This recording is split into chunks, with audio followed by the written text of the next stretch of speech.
Je demande pardon au peuple burkinabé pour tous les actes que j'ai pu commettre durant mon magistère, plus particulièrement à la famille de mon frère et ami Thomas Isidore Noël Sankara. J'assume et déplore du fond du cœur toutes les souffrances et drames vécus par toutes les victimes durant ces mandats à la tête du pays et demande à leur famille de m'accorder leur pardon. Ensemble, dans un esprit de patriotisme, donnons-nous la main pour faire taire définitivement nos querelles et rancœurs. Il est important aujourd'hui de travailler au recouvrement de l'intégrité territoriale, à la reconstruction et à la promotion d'un environnement favorable à l'épanouissement durable pour tous. C'est l'unique voie qui permettra ainsi de mettre fin à nos incompréhensions et conflits intercommunautaires pour lutter efficacement contre le terrorisme qui a enseigné notre pays et ébranlé ses fondements. Nous le pouvons, nous le devons à notre cher pays dans un sursaut patriotisme. Que Dieu bénisse le Burkina Faso.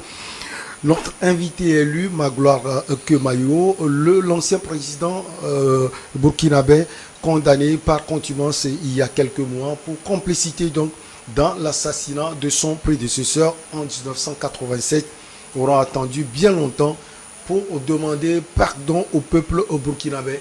Le Magloire, bonjour, vous allez bien? Bonjour. La question est simple, Blaise Compaoré sera-t-il pardonné? Je l'espère.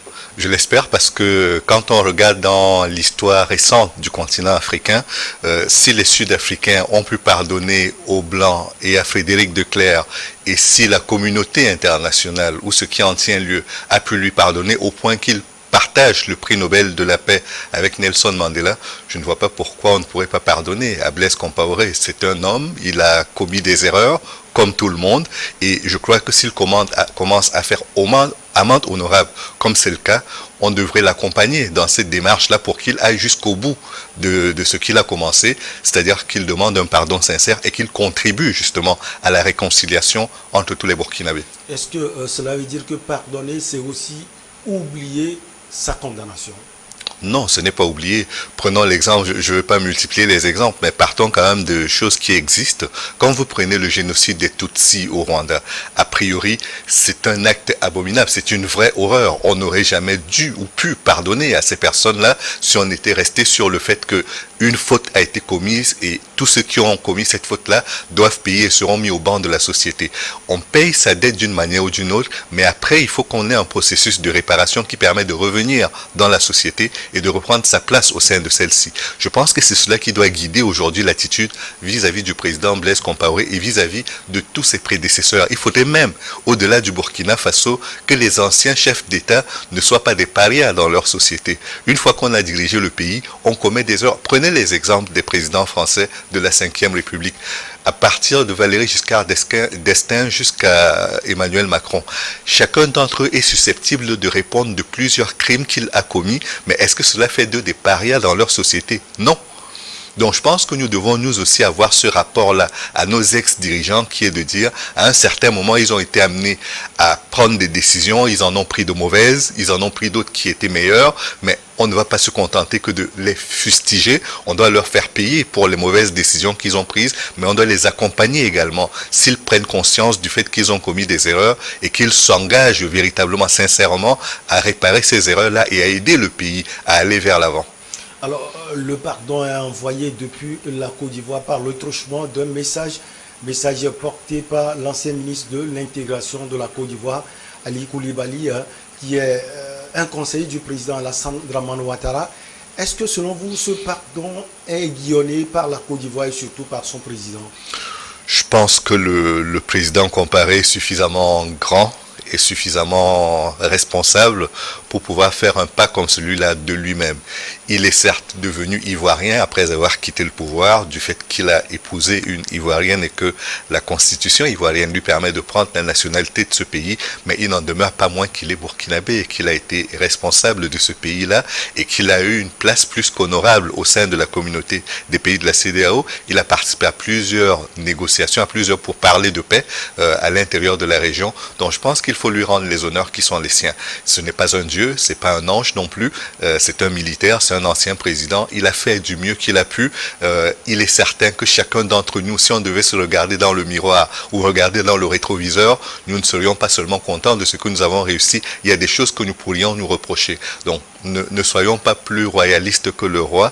Acceptons quelque part de faire un bout de chemin ensemble avec lui pour accompagner cette démarche de réconciliation qui n'est pas acquise parce qu'il aurait pu rester dans le confort du fait qu'on ne peut pas l'extrader de la Côte d'Ivoire vers le Burkina pour rester dans son mutisme, ne rien dire du tout. Que n'aurait-on pas dit s'il n'avait pas fait la démarche? Et aujourd'hui, il l'a fait. Je pense que l'attitude la plus positive et la plus constructive, c'est de l'accompagner, sincèrement. Et qu'il soit sincère lui aussi dans sa démarche. Il a envoyé le pardon à tout le pays des hommes intègres et surtout à la famille de son frère et ami, selon ses propos, Thomas Isidore Noël Sankara. Est-ce que ce message, selon vous, va percer la famille Sankara? Je ne peux pas me mettre à leur place.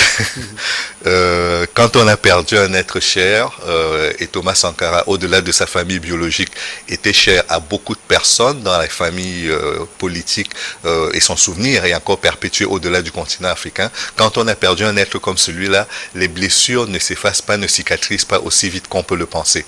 Mais même si elles ont du mal à cicatriser, je pense qu'on doit faire l'effort d'aider à cette cicatrisation, et toute personne qui peut apporter sa contribution pour cette cicatrisation doit être la bienvenue.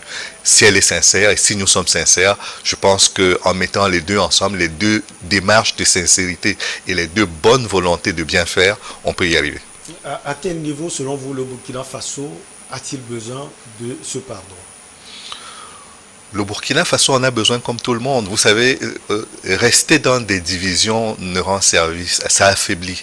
Et le pays est déjà aujourd'hui devant des défis qui font qu'il risque de se transformer en non-État. Vous voyez l'exemple de la Somalie, vous voyez l'exemple de la Libye qui sont aujourd'hui des non-États. Je ne vais pas remonter en Irak, je ne vais pas remonter dans tous les pays en dehors du continent africain qui vivent le même drame du fait du terrorisme. Mais le terrorisme est aujourd'hui en train de réduire à néant le pays qu'est le Burkina Faso, et on ne devrait pas assister à cela en spectateur impuissant et juste en train de regarder le pays se désintégrer. Si chacun peut à sa manière apporter de la place qui est la sienne une contribution utile à la reconstruction du pays, à son rebond face à toutes ces actions-là et à sa remarche en avant, je pense que ce serait une bonne chose de le faire. Alors, est-ce que cette demande de pardon prouve insuffisant, selon vous, le Magloire Kebayou, que l'ancien président Blaise Compaoré reconnaît enfin avoir tué son frère et ami? Est-ce que vous pensez que c'est ça qui est le plus important? Je ne veux pas minimiser l'action, vous savez, mais le fait est que le président Thomas Sankara a déjà été tué, ses camarades de combat également. Que vous le reconnaissiez aujourd'hui ou pas, cela a une importance toute relative. Ce qu'il faut aujourd'hui, c'est qu'on arrive à comprendre pourquoi on en est arrivé là, comment on en est arrivé là, qui sont les acteurs de l'ombre qui ont rendu cela possible. Parce que une fois que ça a été fait, l'idée c'est que ça ne se reproduise pas. C'est comme les génocides, c'est comme la Deuxième Guerre mondiale et la Shoah, c'est toutes ces actions-là, que l'on condamne ou pas, que les gens reconnaissent ou pas, ce qui est le plus important, c'est qu'on se donne les moyens d'éviter que cela se reproduise à l'avenir. Et je crois que si le président Compaoré est vraiment sincère, il se confiera sincèrement, il donnera toutes les clés pour que l'on comprenne, et j'espère que tout le monde tirera les leçons qui permettront qu'on évite ce genre de situation, ce genre de calamité à l'avenir. Pour certaines analyses, il a raté assez d'étapes pour demander ce pardon. Récemment, il était à Ouagadougou, invité par l'actuel président Paul-Henri Sandaogo Damiba. Il pourrait profiter de cette situation pour demander pardon sur le sol du Burkina Faso? Oui. Ce que je retiens, c'est qu'il a déjà fait un premier pas.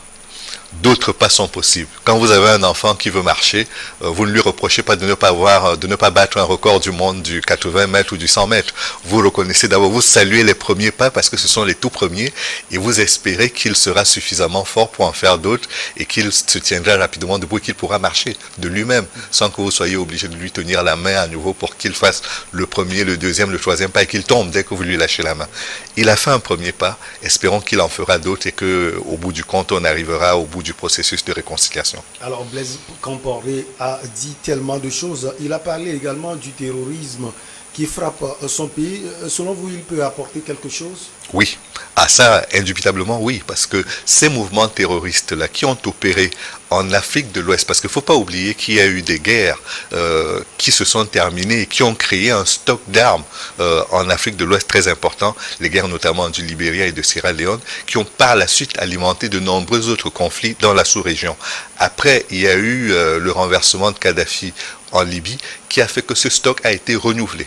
Il a été augmenté, multiplié par beaucoup, je n'ai pas les proportions, mais beaucoup d'armes sont descendues. Quand on sait ce qu'était l'arsenal militaire de Kadhafi et ce que ses alliés avaient aussi, parce que ça a été distribué, les armes ont été distribuées par l'OTAN, toutes ces armes-là sont descendues dans le Sahel et ce sont elles aujourd'hui qui déstabilisent les pays comme le Burkina Faso, le Mali, le Niger et leurs voisins, et la menace commence à descendre vers la côte. Donc, vu qu'il connaît une grande partie de ces mouvements-là, pour avoir participé aux différentes tables rondes, aux pourparlers, aux différentes rencontres entre les parties prenantes des crises des différents autres pays, il les connaît, il peut leur parler.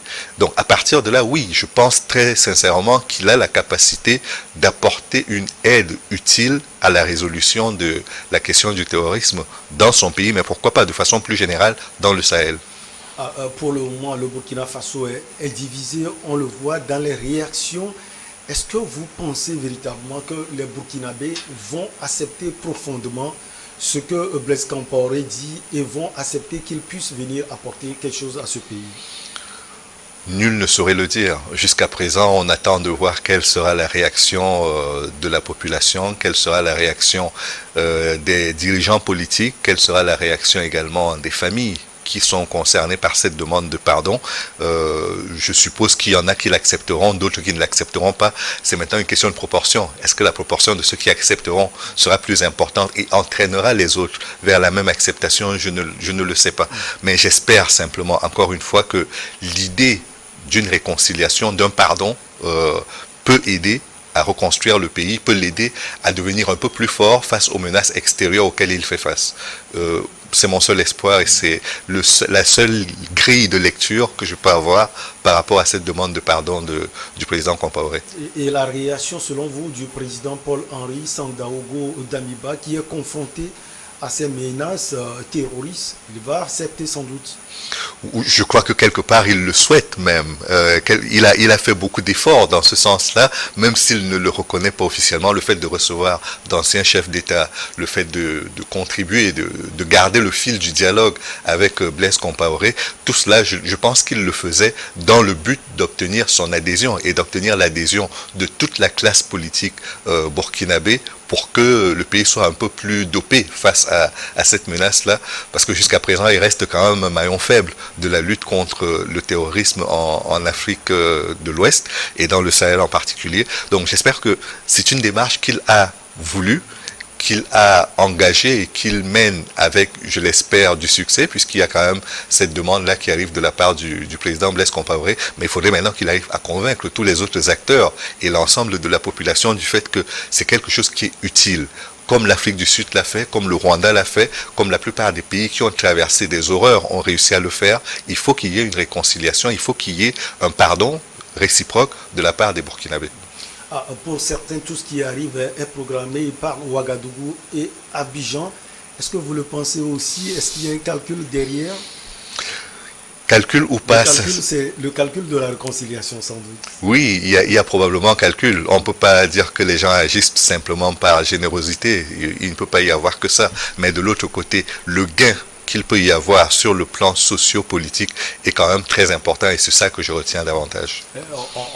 On va parler également de ces propos du président Alassane Ouattara qui dit sans trop s'ingérer dans les affaires de ce pays, il espère que les Burkinabés vont profiter de ce pardon demandé par Blaise Compaoré pour pouvoir avancer dans la réconciliation. Vous pensez que c'est possible d'accepter aussi comme du beurre? Non, ben, je crois que le président Ouattara sait de quoi il parle. Ça fait 10 ans qu'il est à la tête de son pays. Ça fait 10 ans que le processus de réconciliation patine en Côte d'Ivoire. Il sait ce que cela lui coûte politiquement. Et c'est probablement au regard de ce coût politique de la réconciliation non aboutie en Côte d'Ivoire, qu'il peut espérer, et là je crois qu'il est sincère, qu'il peut espérer qu'il y ait une réconciliation véritable entre les différents frères et sœurs burkinabés. Et désormais, comment la justice, elle, va fonctionner? Est-ce qu'on va gracier le président, l'ancien président Blaise Compaoré, aussi facilement? Son avocat avait dit qu'il ferait appel. Et je pense qu'on ne peut pas gracier quelqu'un quand il n'a pas été condamné de façon définitive. Et je pense aussi qu'il y a quelque chose qui est très important dans le processus de réconciliation, c'est l'impunité qui ne doit plus exister. Il faut d'abord condamner, et une fois qu'on a condamné, on peut gracier. Donc chacun viendra répondre de ce qu'il a fait, acceptera sa peine et sera peut-être rétabli dans ses droits une fois que le processus de réconciliation aura été engagé et qu'il aura été accepté par les différentes parties prenantes. Et il ne serait pas mieux, lui, Magloire Kebayo, qu'il revienne au Burkina Faso et qu'il aille en prison après le président Sandaogo peut prendre des décisions? Encore une fois, nous ne sommes qu'au début d'un processus. On ne peut pas deviner avec exactitude ce qui va se passer au regard de son âge et au regard de la fatigue qu'il montre, qu'il présente, la difficulté avec laquelle il se déplace. Je pense que ce ne serait pas humain de le mettre en prison. On peut le mettre en résidence surveillée, ce sont des aménagements qu'on peut avoir, mais il doit être condamné, il doit peut-être être gracié, probablement même gracié, et après cela on verra ce qui se passera. Mais le message que l'on enverrait, s'il y avait de l'impunité, si on n'allait pas au bout du procès, et que ce n'est que la peine qui est commu en grâce présidentielle, je pense que ce serait un très mauvais signal qui sera envoyé aux populations. Cela signifierait qu'il y a des gens qui sont au-dessus de la justice, qui sont au-dessus du droit, et ce n'est jamais bon. Dans un pays qui se veut un état de droit, il faut que chacun réponde de ses actes. Si vous avez mal agi, vous êtes condamné.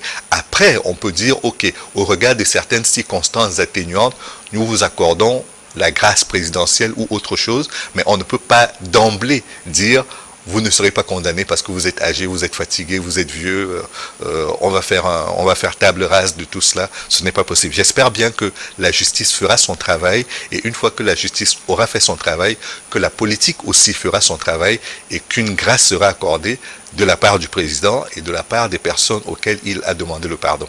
La justice fera son travail dans d'autres affaires également, l'affaire Zongo par exemple, où son frère François est impliqué.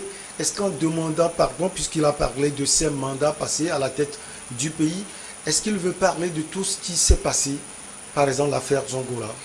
Ben, il en est responsable. Que vous le veuillez ou pas, quand vous êtes le chef, vous en répondez. Prenez l'exemple de Jean-Pierre Bemba en RDC.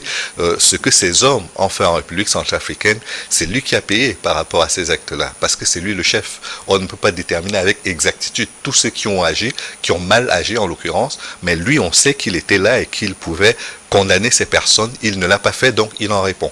Donc je pense que même s'il n'est pas directement responsable de la disparition de notre confrère Norbert Zongo, quelque part il était à la tête du pays, il n'a rien fait pour faire la lumière sur cette affaire, donc il doit en répondre également.